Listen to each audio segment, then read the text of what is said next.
Halo, selamat siang adik-adik semuanya. Salam matematika ceria. Oke adik-adik, untuk hari ini kembali lagi bertemu dengan Kak Surya di sini. Kita akan membahas tentang materi statistika di jenjang SMP adik-adik ya. Nah, di sini Kak Surya memiliki beberapa jenis soal. Nanti kita akan diskusikan secara bersama-sama adik-adik ya. Yang penting tetap semangat ya untuk belajar matematika dalam channel Matematika Ceria, belajar matematika yang asik dan menyenangkan. Oke, tanpa panjang lebar lagi, kita akan membahas tentang materi statistika seperti contoh yang pertama. Nah, adik-adik di sini coba kita lihat atau coba kita perhatikan, ini adalah salah satu tipe soal dalam penyajian data adik-adik ya. Jadi di sekolah guru kalian sudah menjelaskan tentang penyajian data itu bisa berupa diagram lingkaran, bisa diagram batang, maupun bisa juga diagram garis. Ya, nah pada soal ini, adalah penyajian datanya berupa diagram lingkaran, adik-adik. Ya, nah kita lihat soalnya. Nah, di sini sekolah melakukan pendataan terhadap kegiatan paling disenangi siswa setelah pulang sekolah disajikan berupa diagram lingkaran. Di sini disertai juga dengan sudut-sudutnya, adik-adik. Ya. Nah, sekarang jika banyak siswa didata adalah 1.800 anak. Sekarang pertanyaannya di sini, berapa banyak siswa yang senang bermain bersama temannya? Ini yang diminta, ya. Jadi kalau ada soal seperti ini, adik-adik harus cari dulu berapa besar sudut pusat dari juring ini, ya. Nah, jadi adik-adik mengingat kembali, total sudut pada lingkaran itu adalah sebesar 360 derajat. Itu konsep dasarnya. Ya, ulang lagi sekali. Total sudut dalam lingkaran itu adalah 360 derajat. Ya. Dari konsep tersebut kita bisa menghitung besar sudut dari bermain bersama teman ini. Nah, caranya adalah 360 ini dikurangi dengan sudut-sudut yang sudah diketahui pada gambar tersebut. Ya, sehingga jadinya 360 dikurangi dengan 60, kemudian 60 lagi, 70 lagi, 50 sampai 40, sehingga didapatkan besar sudut dari bermain bersama teman sebesar 80 derajat. Oke, sampai sekian bisa dipahami dulu ya adik-adik ya. Oke, pintar sekali, bagus. Nah, setelah kalian menemukan besar sudut pusat dari juring bermain bersama teman ini, barulah kita bisa menghitung berapa banyak anak yang bermain bersama teman. Caranya adalah sudut pusat dari bermain bersama teman itu dibagi dengan total sudut pada lingkaran, yaitu sebesar 360, dikalikan dengan banyak siswa yang didata. Sehingga di sini didapatkan adalah sebesar 400 anak. Bisa dipahami? Wih, pintar sekali, cepat sekali mengerti adik-adik ya. Oke, bagus sekali. Itu soal yang pertama tentang penyajian data adik-adik ya. Adik-adik, kita lanjutkan kembali untuk soal nomor 2 di sini. Ada suatu soal. Di sini buku matematika SMP kelas 9 semester 1 terdiri dari 6 bab. Ya. Nah, di sini semuanya atau total daripada halamannya berjumlah 170 dengan beberapa rincian seperti ini adik-adik ya. Nah, kemudian sekarang dari rincian ini disajikan berupa diagram batang adik-adik ya. Nah, dari diagram batang ini sekarang ditanyakan adalah bab 4-nya ini berapa jumlah halamannya ya. Nah, sekali lagi soalnya di sini menanyakan bab 4 ini berapakah jumlah halamannya ya. Nah, kalau ada adik-adik menemukan soal seperti ini, untuk caranya adalah langkah pertama, adik-adik harus jumlahkan dulu total-total daripada halaman masing-masing bab ya. Nah, seperti di sini berarti di bab pendukung itu ada 16 halaman, bab 1 itu ada 30 halaman, kemudian bab 2-nya ada 26 halaman, bab 3-nya 32, bab 5-nya 24, dan bab 6-nya 20 halaman. Ya. Nah, di sini adik-adik untuk bab pendukung ini adalah jumlah dari di sini ya, judul, kemudian penjelasan, kata sambutan sampai dengan tes kemampuan. Itu yang dimaksud dengan pendukung di sini ya. Kemudian untuk bab 1 sampai dengan bab 6 ini kita lihat dari diagram batang yang sudah ditampilkan pada soal ya. Bisa dipahami ya? Oke, setelah kita jumlahkan semua babnya sehingga mendapatkan totalnya 148 halaman ya. Nah, dari informasi soal ternyata total halaman pada buku matematika SMP kelas 9 ini sebesar atau sebanyak 170 halaman. Sehingga dari informasi tersebut kita dapat menentukan jumlah halaman dari bab 4. Caranya bagaimana adik-adik? Iya, benar sekali ya, pintar sekali. Jadi tinggal kita mengurangi total daripada bab itu, total daripada halaman, yaitu sebesar 170 halaman, dikurangi dengan jumlah dari bab dan pendukung yang diketahui pada soal. Sehingga jawabannya untuk bab 4, total halamannya sebesar 22 halaman. Ya, pintar sekali ya. Jadi adik-adik di sini kalau nanti kalian menemukan soal seperti ini, seperti inilah langkah pengerjaan. Oke, bisa dipahami ya? Bagus. Oke, kita kembali ketemu adik-adik. Nah, di sini Surya akan membahas tentang tipe soal yang ketiga pada pada subbab pembahasan daripada materi statistika untuk di SMP, yaitu di sini adalah menentukan bagaimana mencari rata-rata dari suatu data ya. Nah, kemudian kita lihat di sini adik-adik untuk soalnya. Di sini perhatikan tabel berikut. Jadi di soal ini disajikan berupa tabel di mana di sini tabelnya adalah tinggi badan dan frekuensinya ya. Nah, kita lihat di sini datanya, tinggi badannya dari 155 sampai dengan 159. Jadi datanya sini sudah terurut dari yang terkecil ke yang terbesar. Nah, kemudian juga dari soal ini kita juga mendapatkan informasi bahwa total daripada responden di sini atau sampel di sini adalah sebesar 32 anak ya. Nah, sekarang ditanyakan berapakah tinggi badan di atas rata-rata. Di atas rata-rata ya. Jadi langkah pengerjaannya adik-adik di sini sebelum kalian mencari atau menentukan tinggi badan di atas rata-rata atau banyak siswa yang tinggi badannya di atas rata-rata, langkah pertama yang harus adik-adik lakukan adalah dengan cara mencari rata-rata dari keseluruhan tabel tersebut ya. Nah, caranya bagaimana? Nah, jika data ini disajikan dalam bentuk tabulasi seperti ini adik-adik, caranya adalah kita harus mencari dulu tinggi badannya dikalikan dengan frekuensinya ya. Nah, sehingga kita masing-masing baris dan kolom, masing-masing baris ini kita akan cari dulu hasil perkalian antara tinggi badan dengan frekuensinya. Nah, setelah kalian mendapatkan hasil kali dari tinggi badan dan frekuensinya, kemudian kalian cari jumlahnya ya. Di sini jumlahnya adalah sebesar 5028 dengan frekuensi yang diketahui di soal adalah 32. Gampang ya? Nah, setelah kalian mendapatkan dua informasi ini, barulah kita bisa menentukan rata-rata dari data di atas ya. Nah, ingat kembali adik-adik, untuk materi mencari rata-rata adalah jumlah daripada data dibagi banyak data. Ulang lagi sekali konsep yang sangat penting ini. Untuk mencari rata-rata adalah jumlah data. Nah, di sini jumlah data dibagi dengan banyak data.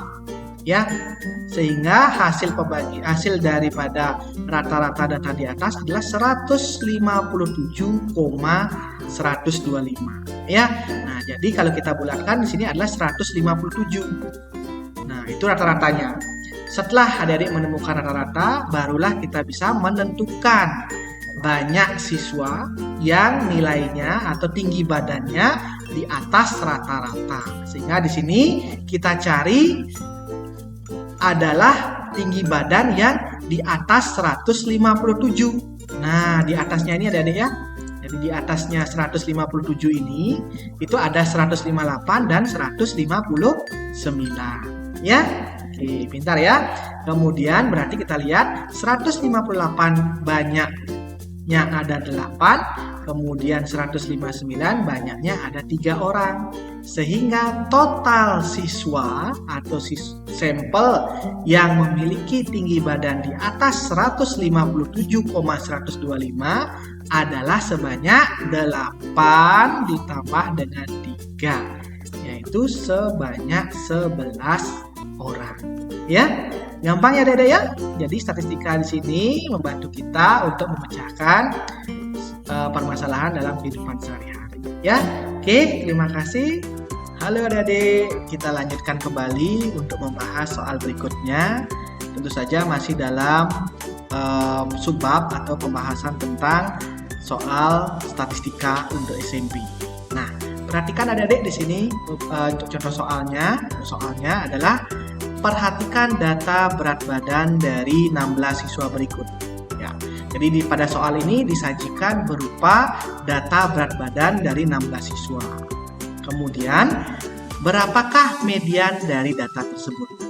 Oke, konsep dasar yang di sini harus adik-adik ketahui terlebih dahulu adalah konsep apa yang dimaksud dengan median. Ya, jadi median itu adalah suatu nilai tengah, ya, suatu nilai tengah yang membagi data menjadi dua bagian yang sama. Itu yang pertama konsepnya. Ulang lagi sekali, median adalah suatu nilai ya yang membagi data menjadi dua bagian yang sama. Ya, itu disebut konsep dari median. Yang pertama. Konsep yang kedua, dalam menentukan median, adik-adik harus mengurutkan data terlebih dahulu. Ya, ingat ya. Jadi kadangkala banyak sekali yang salah di sini dalam menentukan median. Jadi datanya belum diurut tetapi sudah menentukan median. Ya, itu agak kurang pas ya adik-adik ya. Jadi langkah pertama itu kalian urutkan terlebih dahulu datanya. Boleh dari data yang terkecil ke data yang terbesar ataupun sebaliknya. Ya. Nah, jadi setelah data ini kita urutkan dari yang terkecil ke yang terbesar, kita cari tengah-tengahnya. Ya.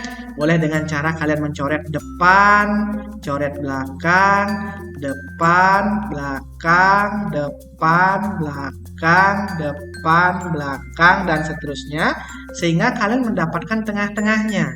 Ya, nah kalau banyaknya data itu genap, pastilah di tengah-tengah akan ada dua nilai. Ya, kalau sebaliknya, kalau datanya banyaknya ganjil, nanti pasti akan ada satu nilai saja. Ya, nah di sini karena banyak datanya genap yaitu 16, maka nilai tengah daripada data ini ada dua nilai, yaitu 56 dan 57. Ya, sehingga dari sini kita dapat menentukan nilai tengah dari data ini atau median dari data ini dengan cara mencari rata-ratanya ya. Jadi 56 ditambah dengan 57 dibagi 2, sehingga nilai tengah atau median dari data yang diketahui pada soal ini sebesar 56,2 ya. Itu dulu untuk konsepnya. Jadi di sini yang perlu adik-adik pegang itu adalah konsep dari, ada dua konsep, yaitu yang pertama datanya harus terurut dulu, yang kedua itu konsep median itu adalah nilai tengah. Oke, demikian dulu. Terima kasih. Halo adik-adik, ketemu lagi pada channel Matematika Ceria. Kembali lagi kita akan membahas soal-soal yang berhubungan dengan statistika untuk SMP. Ya. Nah, di sini perhatikan untuk soal berikutnya. Di sini Kak Surya memiliki suatu soal tentang rata-rata gabungan adik-adik ya. Nah, untuk soalnya di sini data rata-rata tinggi siswa wanita sebesar 134 cm, rata-rata tinggi siswa pria adalah 145 cm. Jika banyak siswa dalam kelas tersebut adalah 33 orang, dan rata-rata tinggi seluruh siswa adalah 142 cm, maka berapakah banyak siswa pria ini? Ya. Nah, oke, di sini adik-adik, dari soal ini kita harus menggali informasi dulu. Ya, jadi dari soal ini kita dapat menggali informasi. Yang pertama, rata-rata perempuan atau X bar P-nya adalah 145. Sorry, rata-rata prianya, ya, rata-rata prianya atau X bar P-nya adalah 145. Kemudian rata-rata wanitanya atau X bar W-nya adalah 134. Dan rata-rata gabungannya itu adalah 142. Serta total siswanya yaitu jumlah pria ditambah dengan jumlah wanita itu sebesar 33. Ya. Nah, di sini juga Adik-adik, karena di sini kita disuruh mencari jumlah atau banyak siswa pria, jadi kita ubah salah satunya Adik-adik ya. Jadi di sini pada persamaan ini NP tambah NW sama dengan 33. Kita ubah salah satunya ya. Boleh NP, boleh NW, terserah ya. Nah, di sini kebetulan Kak Surya akan mengubah NW-nya ya. Jadi NW sama dengan 33 dikurangi dengan NP ya. Nah, itulah informasi yang kita dapatkan dari soal yang tertulis di atas ya. Kemudian selanjutnya dari informasi tersebut ingat kembali Adik-adik tentang rumus rata-rata gabungan ya. Jadi rumus daripada rata-rata gabungan Kak Surya ingatkan lagi sekali adalah rata-rata P ya, rata-rata pria dikali jumlah prianya ditambah rata-rata wanita dikali jumlah wanita dibagi dengan total siswa atau NP tambah NW. Nah, kalau kalian sudah mengingat rumus ini, tinggal kalian memasukkan atau mensubstitusikan nilai-nilai atau informasi yang kalian dapatkan pada soal. Nah, setelah mendapatkan persamaan seperti pada baris yang kedua ini, nah, langkah selanjutnya kalian kalikan ini Adik-adik ya. 142 dikali 33 sama dengan 145 kali NP ditambah 134. NW-nya ini Adik-adik rubah dalam bentuk 33 kurang NP. Ya. Ini mendapatkan 33 kurang NP. Nah, asal muasal ini dari persamaan yang diketahui pada soal. Nah, selanjutnya Adik-adik kalikan 134 kali 33 dikurangi 134 dikali dengan NP.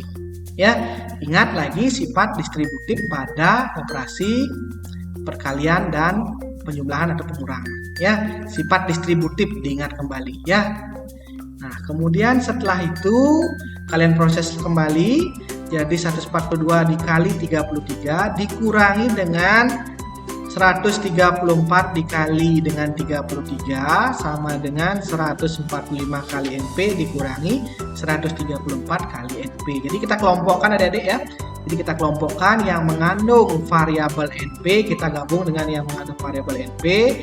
Kemudian yang hanya konstanta saja kita gabung dengan yang mengandung konstanta saja ya. Kemudian kita proses ini Adik-adik. Nah, di sini juga Surya menggunakan sifat distributif. 142 kurang 134 dapat 8 dikali dengan 33 ya. Di sini tereksplisit ya untuk proses distributifnya. Jadi untuk mendapatkan 8 di sini Surya pertegas lagi sekali. 142 dikurangi 134 sehingga mendapatkan 8. Jelas Adik-adik ya? Oke, bagus sekali. Sehingga didapat 8 kali 33 sama dengan 11 kali NP. Di sini juga sama, kita gunakan sifat distributif. Oke Adik-adik, di sini untuk mendapatkan 11-nya adalah 145 dikurangi 134 ya. Sehingga didapatkan adalah 11 ya. Ulang lagi sekali. Kak Surya akan pertegas lagi sekali untuk mendapatkan 11 ini adalah 145 dikurangi 134. Nah, setelah kalian mendapatkan persamaan seperti ini, maka untuk mendapatkan NP-nya atau banyaknya siswa pria adalah 8 kali 33 dibagi 11 ya. Jadi di sini kalian bisa coret 11 dengan 33-nya sehingga mendapatkan 3, sehingga didapatlah jumlah prianya atau jumlah siswa prianya adalah sebanyak 24 siswa. Ya. Oke, cermati lagi sekali tadi penjelasan dari Kak Surya. Kalau kalian belum paham, silahkan kalian bisa putar kembali penjelasan yang sudah Kak Surya jelaskan tadi, sehingga nanti kalian bisa memahami bagaimana pengerjaan soal tentang statistika mengenai rata-rata gabungan. Ya, Kak Surya yakin kalian pasti bisa dengan sebanyak-banyaknya kalian berlatih, sehingga pengalaman kalian dalam mengerjakan soal-soal itu akan semakin terasa. Oke, adik-adik, kita lanjutkan kembali untuk pembahasan soal selanjutnya. Masih dalam materi yang sama, yaitu tentang materi statistika, adik-adik ya. Statistika untuk SMP. Di sini Kak Surya akan membahas lagi tentang materi yang berkaitan dengan rata-rata gabungan. Ya, silakan kita cermati bentuk soalnya yang pertama. Nilai rata-rata dari 16 orang siswa adalah sebesar 6,3. Kemudian satu siswa yang mempunyai nilai 7,8 tidak disertakan, dikeluarkan ya. Ya, tega kali mengeluarkan ya. Oke, kemudian berapakah nilai rata-rata yang baru? Oke, nah adik-adik, kalau adik-adik menemukan soal sejenis seperti ini, langkah pengerjaannya kalian yang perlu, konsep yang pertama kalian harus pahami adalah bagaimana konsep dari rata-rata. Ya, jadi seperti yang video sebelumnya Kak Surya sudah jelaskan, rata-rata itu sebenarnya adalah jumlah semua data dibagi dengan banyak data. Ya, oke.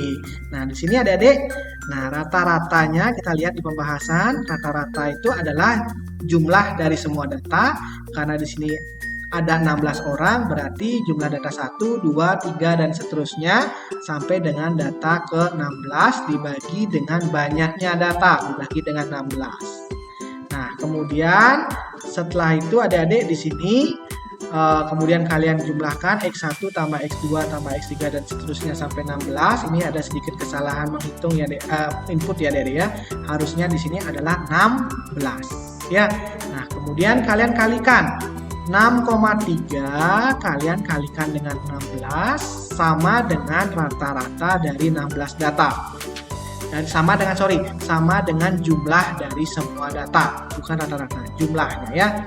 Nah, Kak Surya pertegas lagi sekali, 6,3 dikalikan dengan banyaknya data 16 sama dengan total daripada data tersebut.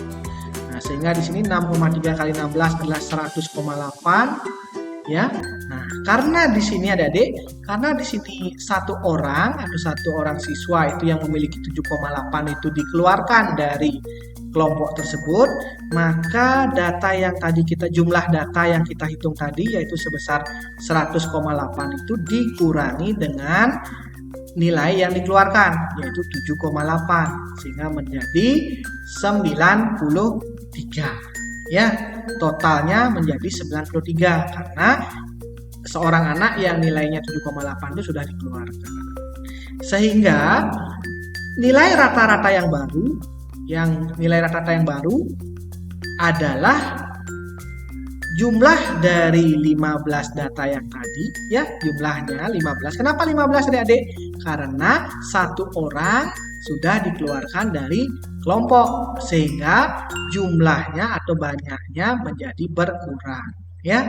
Nah, kita jumlahnya tadi adalah 93 dibagi dengan 15 sehingga mendapatkan hasil 6,2. Inilah rata-rata baru setelah satu orang siswa yang nilainya 7,8 itu dikeluarkan dari kelompok tersebut ya. Gampang ya Dede ya. Oke, Kak Surya yakin kalian pasti bisa memahami tentang tipe soal seperti ini. Jadi satu pesan Kak Surya, jangan takut belajar matematika, jangan takut mencoba, karena dengan kalian mencoba dalam mengerjakan soal matematika, pengalaman kalian atau jam terbang kalian dalam mengerjakan soal dan pemahaman kalian juga akan semakin meningkat. Oke, demikian untuk pembahasan kali ini. Terima kasih. Kemudian kita bisa ketemu lagi pada video-video berikutnya. Terima kasih. Salam matematika ceria, belajar matematika yang asik dan tentunya menyenangkan. Terima kasih.